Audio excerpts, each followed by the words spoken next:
Bonjour, c'est Bertrand de la chaîne Investir sur le long terme. Alors on se retrouve pour une nouvelle vidéo donc consacrée au portefeuille PEA. On va prendre un petit peu de recul.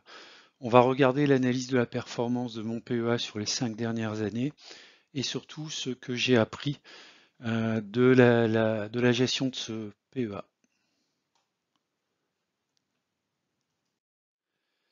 On va démarrer par un avertissement. Donc je ne suis pas conseiller financier et cette vidéo n'a pas pour but de vous proposer un placement financier ou un quelconque conseil d'achat, mais uniquement un but pédagogique et de partage. Vous restez responsable de vos investissements. Alors même si effectivement on ne va pas parler directement des actions, mais de manière un peu plus globale de la gestion de mon PEA sur les 5 dernières années, de manière transparente. Alors pour moi c'est une vidéo également importante parce que ça me permet de me rendre compte que la stratégie que j'ai mis en place, notamment lorsque j'ai créé cette chaîne, eh bien elle semble porter ses fruits, hein. On va attendre quand même un petit peu de temps puisque ça fait que 3 ans que j'ai réellement pris, on va dire, le PEA en main.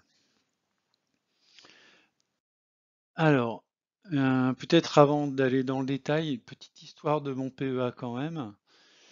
Donc, c'est un PEA que j'ai ouvert en 2012 pour prendre date. Alors, même si c'est pas le premier PEA que j'ai, j'en avais créé bien avant. Mais vous savez, généralement, quand on est jeune, on ouvre un PEA, on verse un petit peu d'argent et puis bah, il arrive un moment où on a besoin de faire une acquisition plus ou moins importante. Alors, ça peut être un véhicule, ça peut être une maison, voilà, ça peut être beaucoup de choses. Et donc, bah, quand on n'a pas forcément énormément d'épargne, bah, la première chose qu'on va faire, c'est casser le PEA pour utiliser l'argent qu'on peut avoir dans ce PEA. Alors, moi, c'est ce que j'ai fait, notamment pour acheter ma résidence principale. Et puis, donc en 2012, j'ai 42 ans. Donc j'ouvre un PEA, mais je ne sais pas quoi faire exactement avec ce PEA. Et puis, pour tout dire, c'est pas ma priorité. Généralement, à 42 ans, si vous avez une activité professionnelle, elle peut être relativement intense. J'avais également des enfants, donc qui étaient adolescents et donc pour lesquels je devais consacrer pas mal de temps au suivi scolaire. Et puis, bon, l'activité au quotidien fait que bah, on n'a pas forcément beaucoup de temps à consacrer à son PEA. Alors, j'avais aucune stratégie, hein. En fait, j'achetais des actions un petit peu n'importe comment. Donc, je faisais des achats et ventes un peu au hasard. Alors, soit au fil de lecture, aux discussions avec des amis. Voilà, donc, c'était un petit peu de l'achat et vente, un peu, on peut le dire, un peu n'importe comment. Et ce jusqu'en 2020. Donc on va le voir, hein, l'année 2018 et 2019, j'ai pas pu remonter au-delà des 5 ans puisque Bourse Direct donne un récapitulatif sur les 5 dernières années. Malheureusement, les années précédentes, j'ai pas conservé les données puisque le PEA n'était pas forcément quelque chose de très important au sein de mes investissements et de mes stratégies financières. Alors, qu'est-ce qui a changé en 2020? Eh bien, tout simplement, je me suis formé à l'analyse technique. Alors, pour moi, c'était quelque chose de relativement abstrait, tout ce qui était analyse technique. Et puis, on va dire, j'avais un a priori plutôt négatif sur cette partie analyse technique. L'autre point, ce qui est important en termes de formation, c'est que on trouve des chaînes YouTube qui sont très très bien faites sur la formation analyse technique. Alors, je ne vais pas citer de nom, mais on, on va trouver énormément d'informations. Donc pour ceux qui veulent passer un petit peu de temps, moi je vous conseille fortement de vous former à cet aspect. Également, procéder à de l'analyse des fondamentaux des entreprises, donc s'intéresser un petit peu forcément à des informations générales comme quelle est l'activité de l'entreprise, comment elle fait son chiffre d'affaires, comment elle gagne de l'argent, quels sont ses investissements, sur quel marché elle se situe. Donc ça, c'est des éléments minimums à apprendre. et ensuite aller un petit peu plus loin, notamment sur l'apprentissage des ratios. Qu'est-ce qu'un price earning ratio? C'est quoi le taux de distribution le ratio de distribution? Le taux d'endettement, est-ce qu'elle a les capacités avec son free cash flow généré à rembourser ses dettes, bon, etc., etc. Là aussi, on va trouver des chaînes ou des livres qui traitent en fait de ces éléments, formation analyse technique, formation à l'analyse des fondamentaux des entreprises. Et puis, un point très important, c'est savoir déterminer une stratégie d'investissement. Donc là, je me suis dit, en 2020, j'ai 50 ans, on va dire mes gros investissements, notamment ma résidence principale, c'est derrière moi. Globalement, les enfants sont en études supérieures ou en fin d'études supérieures, donc maintenant, il va falloir réfléchir à l'avenir, c'est-à-dire quand on a 50 ans, pardon, c'est réfléchir donc à sa retraite. Donc l'horizon de la retraite c'est 15 ans, 65 ans on va dire. Donc ça peut être un bon moment pour se dire voilà comment je vois les 15 prochaines années en termes d'investissement. Alors quand j'étais beaucoup plus jeune, j'avais investi dans l'immobilier pour faire du locatif. Alors c'est sympa, hein, on achète une maison, on la retape, on la loue. Bon, ça peut être très très sympa. On peut faire de l'effet de levier avec de l'emprunt immobilier. Mais quand on vieillit, bon, on n'a plus forcément envie de gérer les problèmes du quotidien avec l'immobilier locatif, comme un loyer qui n'est pas payé ou en retard, un locataire qui dégrade un bien, ou tout simplement le bien immobilier qui s'use avec le temps, hein. Donc il y a des réparations à faire, il y a une remise au goût du jour, etc., etc.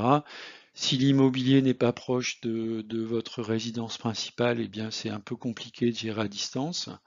Et puis si vous commencez à faire appel à des sociétés pour la gestion, eh bien vous allez voir votre rendement baisser relativement vite.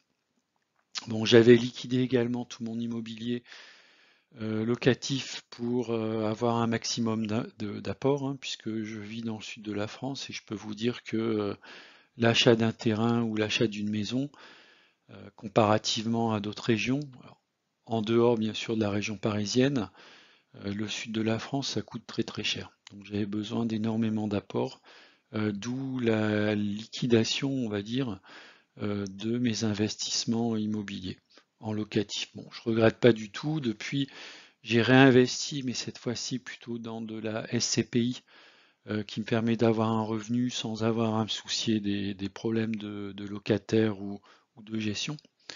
Donc ça, c'est quelque chose d'assez souple.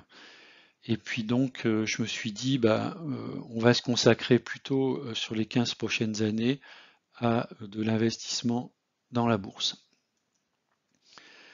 Donc c'est pour ça que j'ai démarré donc mon activité d'investisseur entre guillemets avec notamment la création de cette chaîne pour à la fois à titre personnel avoir un peu un historique de tous mes investissements. Donc en créant des vidéos, moi ça me permet aussi de pouvoir revenir en arrière et de regarder un petit peu mon comportement d'investisseur au travers de ces vidéos. Et puis l'idée aussi, c'est de partager avec d'autres investisseurs, avec vous qui regardez cette vidéo, de pouvoir aussi partager des idées d'investissement, des réactions sur des investissements que je fais, sur une stratégie, sur, voilà, sur plein de sujets qui est lié à l'investissement.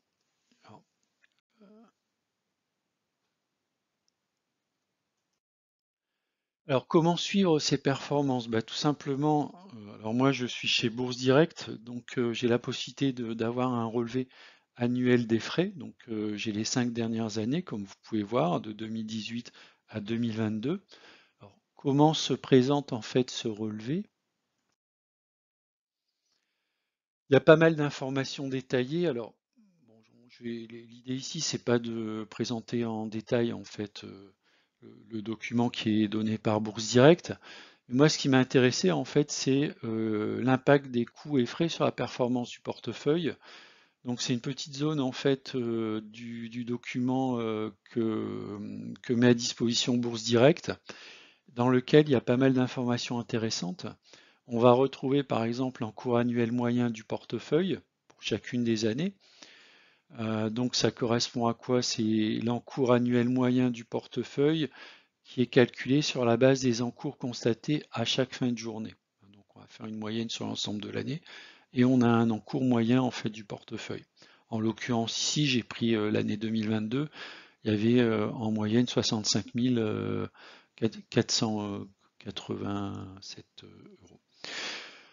Donc qu'est-ce qu'on aura l'encours? On va récupérer également les plus ou moins values réalisées sur valeur mobilière. On va également, sur la ligne suivante, les plus ou moins values latentes. Donc, alors les plus ou moins values réalisées, c'est les plus ou moins values actées lorsque vous allez faire des transactions. C'est-à-dire que vous achetez une action à 100, vous la vendez à 120, donc on va acter la plus-value de 20 euros. Si vous l'avez vendue à 80, on va acter une moins-value de 20 euros et puis à la fin de l'année, on fait la somme des plus-values et des moins-values et on nous sort un chiffre, en l'occurrence ici en 2022, moins 2445. Donc c'est plutôt de la moins-value sur les transactions. Ensuite, il y a les plus ou moins values latentes, c'est-à-dire j'ai acheté une action dans le courant de l'année, par exemple à 100 euros, et puis elle est actuellement à 120 euros, mais j'ai pas encore vendu. Donc j'ai une plus-value latente de 20 euros, que je n'ai pas décidé d'acter, puisque si je l'avais actée, elle serait sur la ligne supérieure. Ensuite, ce qui est pas mal aussi, c'est que Bourse Direct fait la distinction entre les plus ou moins values réalisées et puis les revenus perçus de valeur mobilière, c'est-à-dire les dividendes et les coupons. Donc, ce qui permet ensuite, au final, lorsqu'on va faire les sommes de ces éléments, en fait, de dégager ensuite des éléments tels que le total des coûts, frais et taxes, et ensuite la performance brute du portefeuille. Alors la performance brute du portefeuille est calculée en additionnant les revenus donc perçus tels que les dividendes coupons ainsi que les plus ou moins values réalisées et latentes hors frais. Donc voilà comment il calcule en fait la performance du portefeuille. Donc si vous faites le calcul, en fait, moins 2445 plus 1841 plus 2081, on devrait arriver à 1940. Autre information intéressante aussi, ça c'est le côté aussi, on va dire trading, puisque je fais du swing trading. On va voir le montant global des sessions réalisées sur les actions. Donc on peut voir que j'ai un portefeuille de 65 000 euros et en 2022, j'ai réalisé pour un peu plus de 68 000 euros de transactions, c'est-à-dire d'achat et de vente. Et vous avez en bas le nombre d'ordres de bourse exécutés en 2022, 254 ordres. Donc c'est un nombre assez important d'ordres. Ça veut dire un peu plus d'un ordre, en moyenne un peu plus d'un ordre par jour, où la bourse, bien sûr, est ouverte.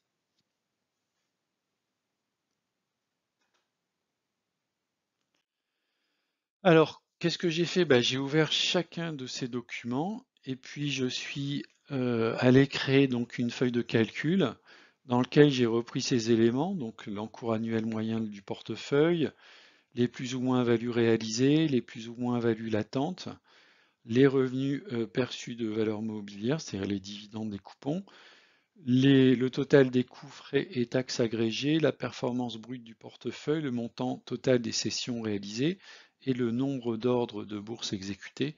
Et j'ai rempli mon tableau pour chacune des colonnes qui correspond à chacune des années 2018, 2019, 2020, 2021, 2022. Dans un tableau Excel, tout bête. Alors j'ai également complété ces données pour avoir une analyse peut-être un peu plus un peu plus intéressante. Donc j'ai calculé la performance en pourcentage de mon portefeuille. Donc c'est la ligne que vous voyez en bleu. Et la deuxième ligne en bleu, la performance du CAC. Alors j'ai pas pris le CAC 40, j'ai pris le CAC 40 GR, c'est-à-dire dividendes réinvestis, puisque je touche des dividendes euh, dans mon portefeuille. Donc ça me paraissait, on va dire, euh, on va dire plus cohérent de comparer la performance de mon portefeuille avec la performance du CAC 40 GR. Alors, donc j'ai complété ces données. Maintenant, on va analyser les données. Alors, j'ai mis également en dessous l'évolution du CAC 40 GR, donc depuis 2018 jusqu'à aujourd'hui. On voit qu'on a un creux ici 2020. Alors, je l'ai mis en fait, pourquoi? Parce que si vous regardez la performance de mon portefeuille, vous regardez l'année 2020, j'ai 44% de performance en 2020, là où le CAC GR a fait moins 5%. Alors, j'ai eu vraiment beaucoup de chance, hein, puisque je suis rentré au plus bas du CAC pour l'essentiel de mes investissements. D'où la forte plus-value que j'ai fait de 10 000 euros. Bon, enfin bref, si on regarde maintenant, donc, alors vous pouvez voir que mon portefeuille avait relativement stagné en 2018-2019 et c'est à partir de 2020 que j'ai commencé en fait à investir sérieusement. Donc, comme je l'ai dit auparavant, c'est aussi à partir de 2020 que je me suis formé, que je me suis déterminé une stratégie, même si je l'ai affiné au fur et à mesure des années. En tout cas, le point de départ pour moi en tant qu'investisseur, entre guillemets, sérieux, c'est 2020. Et d'ailleurs, ça se traduit par les chiffres, puisque on voit au niveau des encours, donc 2020-2021, il y a un saut au niveau des encours, on passe de 22 à 48 000, puis 65 000 en 2022. Et après, ce sera beaucoup plus linéaire, puisque le montant des investissements est beaucoup plus régulier avec la mise en place des 600 euros de versés par mois. Alors, si on regarde la deuxième ligne, donc les plus ou moins values réalisées sur valeur mobilière, donc on peut voir qu'en 2018, donc j'avais réalisé des moins-values pour 632 euros. J'étais à plus 1018 en 2019, à plus 5700 en 2020, plus 3200 en 2021 et moins 2445 en 2022. Alors, on pourrait dire, bah oui, mais en 2022, tu n'as pas été bon puisque tu as généré en fait des moins-values. Alors, il y a deux choses importantes à prendre en compte, c'est qu'en 2022, le CAC 40 GR a fait moins 8%. Donc ça peut paraître logique aussi qu'il y ait eu des baisses importantes. Et là, je dirais en fait, l'explication de cette moins-value des 2445, on l'aura en fait sur la troisième ligne. C'est notamment lié au money management. J'ai coupé des positions sur lesquelles j'étais perdant et sur des entreprises sur lesquelles euh, je ne voyais pas des raisons particulières de garder ces entreprises. Je vais prendre un exemple. C'était le cas, par exemple, je suis désolé, je m'en souviens plus. Bon, c'est pas grave, ça me reviendra peut-être plus tard. Alors, si on regarde la troisième ligne, en fait, elle est intéressante parce que, vous voyez, en 2018-2019, je perdais de l'argent. J'avais des moins-values latentes. 99 euros en 2018 et 2000 euros en 2019. À partir de 2020, là où j'ai commencé à investir sur des actions, on va dire, à la fois rentables, de bonne qualité, eh bien, ça a eu un impact direct, en fait, sur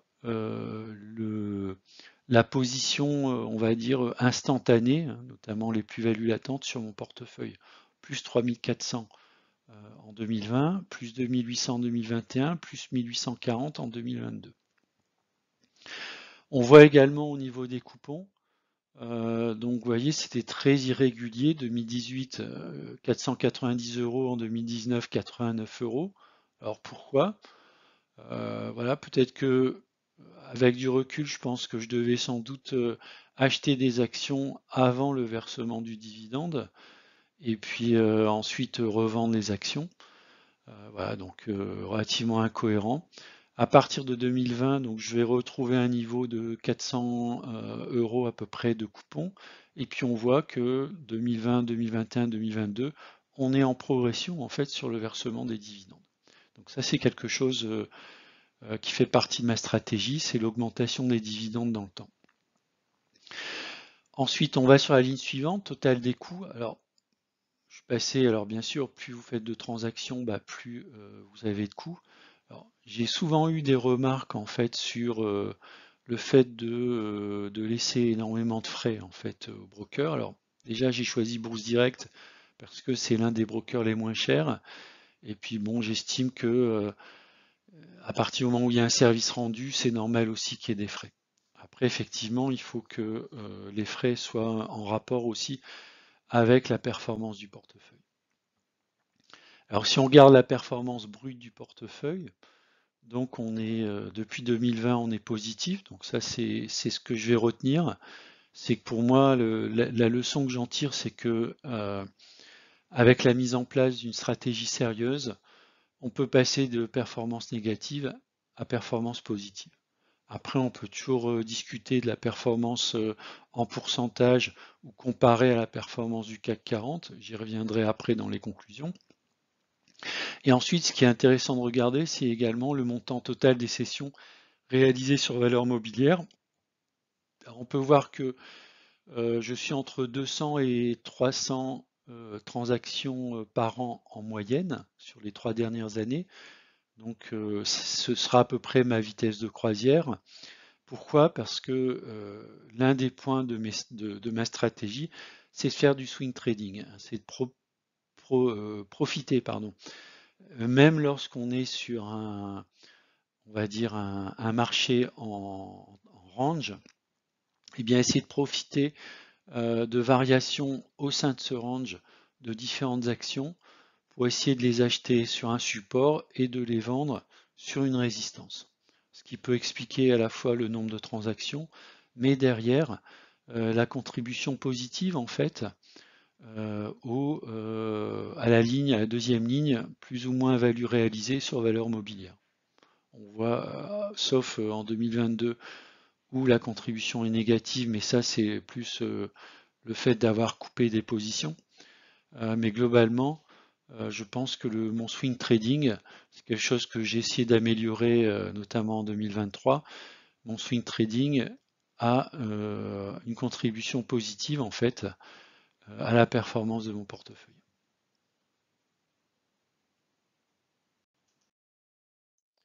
Alors, qu'est-ce que j'ai appris en fait sur ces 3 ans d'activité? C'est important d'avoir une stratégie.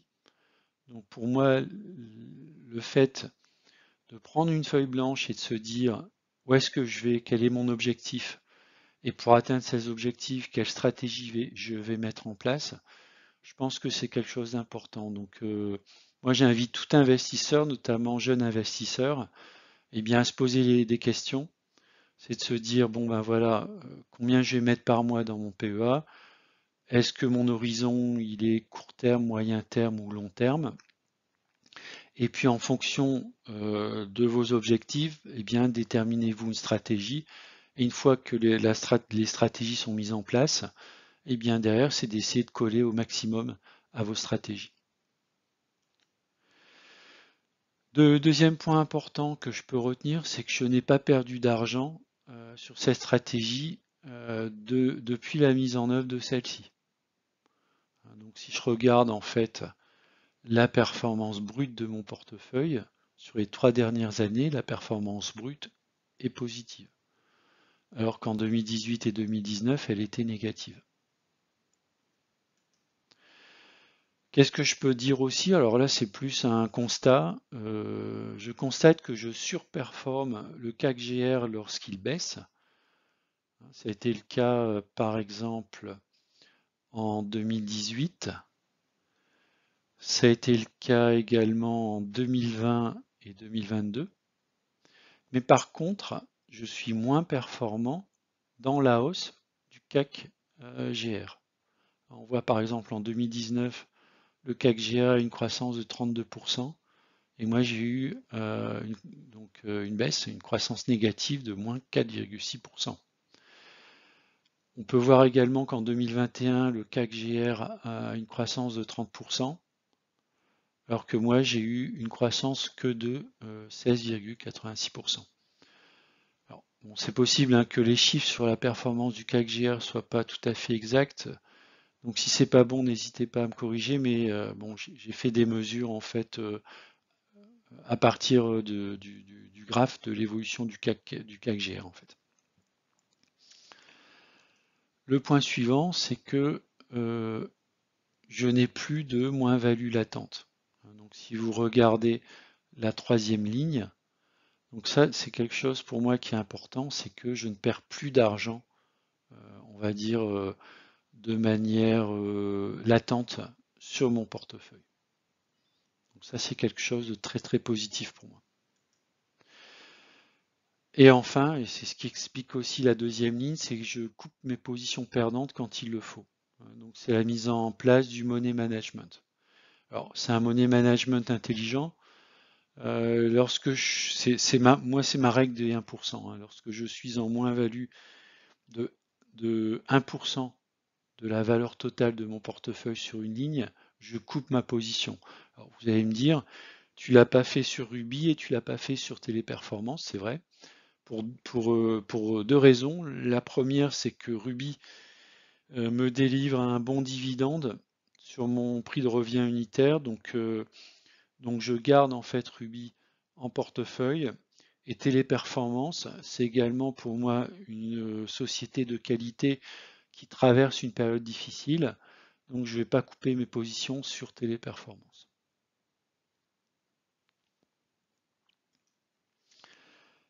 Et enfin, le dernier point sur les frais, j'estime que les frais font partie malheureusement du service rendu. Si vous comparez à ce que pouvaient être les services boursiers il y a 15 ou 20 ans, lorsqu'on devait passer par son banquier, on avait des frais qui étaient vraiment exorbitants. Donc moi j'estime que par rapport au service rendu de la plateforme Bourse Direct pour mon PEA ou de Giro pour ce qui concerne mon compte titre ordinaire, eh bien j'estime que les frais sont relativement, on va dire, justes par rapport au service rendu. Voilà, c'est la fin de la vidéo. J'espère qu'elle elle vous a intéressé. N'hésitez pas à mettre un commentaire. Et puis, si vous souhaitez partager votre stratégie, eh bien, n'hésitez pas à le mettre en commentaire ou de m'envoyer directement un email. Vous avez mon adresse email dans à propos au niveau de la chaîne. Je vous dis à bientôt pour une prochaine vidéo.